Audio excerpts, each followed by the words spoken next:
The Book of Habakkuk.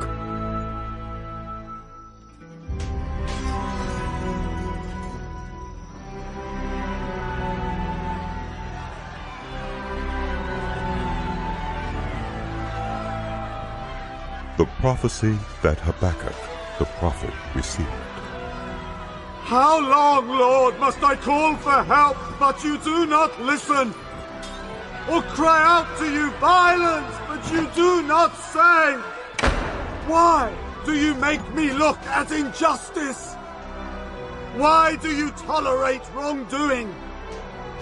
Destruction and violence are before me. There is strife and conflict abounds.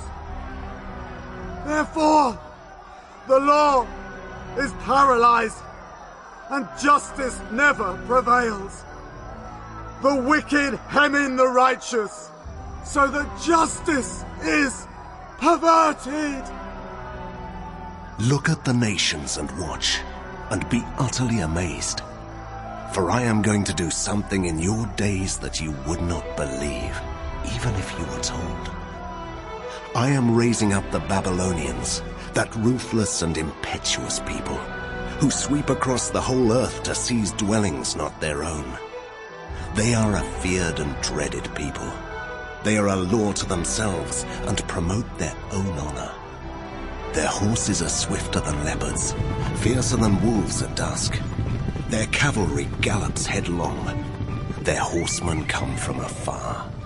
They fly like an eagle, swooping to devour. They all come intent on violence. Their hordes advance like a desert wind and gather prisoners like sand. They mock kings and scoff at rulers. They laugh at all fortified cities. By building earthen ramps, they capture them. Then they sweep past like the wind and go on. Guilty people whose own strength is their God.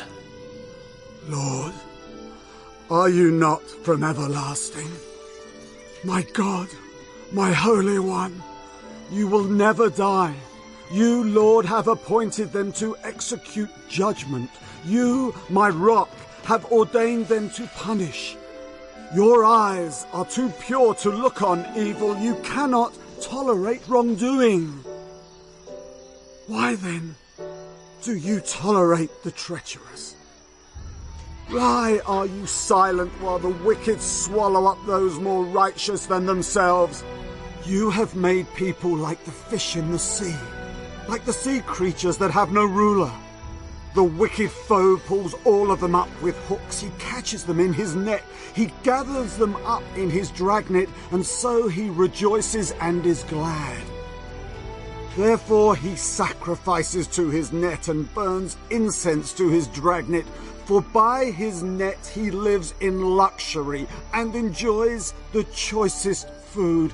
Is he to keep on emptying his net, destroying nations without mercy? I will stand at my watch and station myself on the ramparts. I will look to see what he will say to me and what answer I am to give to this complaint. Then the Lord replied, Write down the revelation and make it plain on tablets, so that a herald may run with it. For the revelation awaits an appointed time. It speaks of the end and will not prove false. Though it linger, wait for it. It will certainly come and will not delay.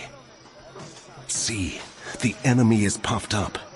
His desires are not upright, but the righteous person will live by his faithfulness. Indeed, wine betrays him.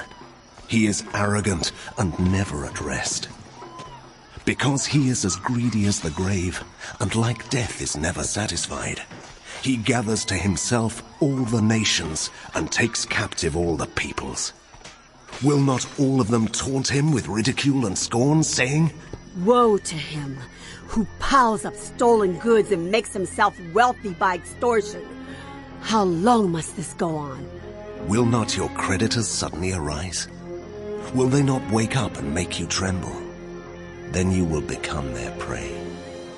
Because you have plundered many nations, The peoples who are left will plunder you, for you have shed human blood. You have destroyed lands and cities and everyone in them. Woe to him who builds his house by unjust gain, setting his nest on high to escape the clutches of ruin.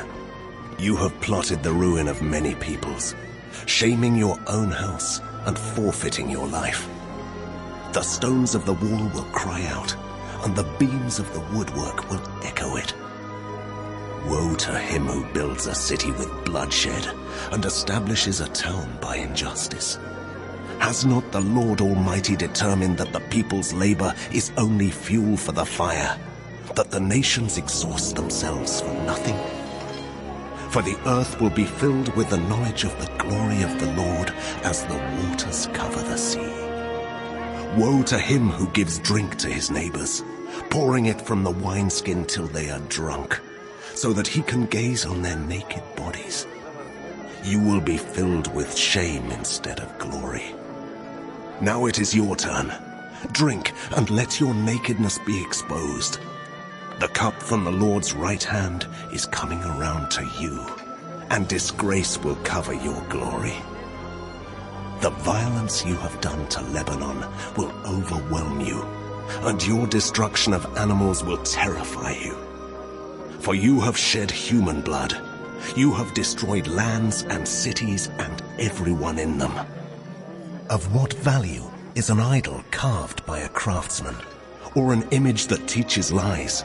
For the one who makes it trusts in his own creation. He makes idols that cannot speak. Woe to him who says to wood, "Come to life," or to lifeless stone, Wake up! "Can it give guidance?" It is covered with gold and silver. There is no breath in it. The Lord is in his holy temple. Let all the earth be silent before him. A prayer of Habakkuk the prophet on Shigionoth.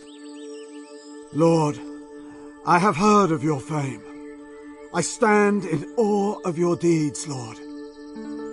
Repeat them in our day. In our time, make them known. In wrath, remember mercy. God came from Teman, the Holy One from Mount Paran. His glory covered the heavens, and his praise filled the earth. His splendor was like the sunrise. Rays flashed from his hand where his power was hidden. Plague went before him. Pestilence followed his steps. He stood and shook the earth. He looked and made the nations tremble. The ancient mountains crumbled and the age-old hills collapsed, but he marches on forever. I saw the tents of Cushan in distress, the dwellings of Midian in anguish. Were you angry with the rivers, Lord? Was your wrath against the streams? Did you rage against the sea when you rode your horses and your chariots to victory? You uncovered your bow, you called for many arrows, you split the earth with rivers. The mountains saw you and writhed. Torrents of water swept by, the deep roared and lifted its waves on high. Sun and moon stood still in the heavens at the glint of your flying arrows, at the lightning of your flashing spear. In wrath, you strode through the earth, and in anger you threshed the nations. You came out to deliver your people, to save your anointed one. You crushed the leader of the land of wickedness. You stripped him from head to foot. With his own spear you pierced his head when his warriors stormed out to scatter us, gloating as though about to devour the wretched who were in hiding. You trampled the sea with your horses, churning the great waters. I heard, and my heart pounded. My lips quivered at the sound. decay crept into my bones and my legs tremble. Yet I will wait patiently for the day of calamity to come on the nation invading us. Though the fig tree does not bud, and there are no grapes on the vines, though the olive crop fails and the fields produce no food, though there are no sheep in the pen and no cattle in the stalls, yet I will rejoice in the Lord. I will be joyful in God, my Saviour. The sovereign Lord is my strength. He makes my feet like the feet of a deer. He enables me to tread on the heights. For the director of music, On my stringed instruments.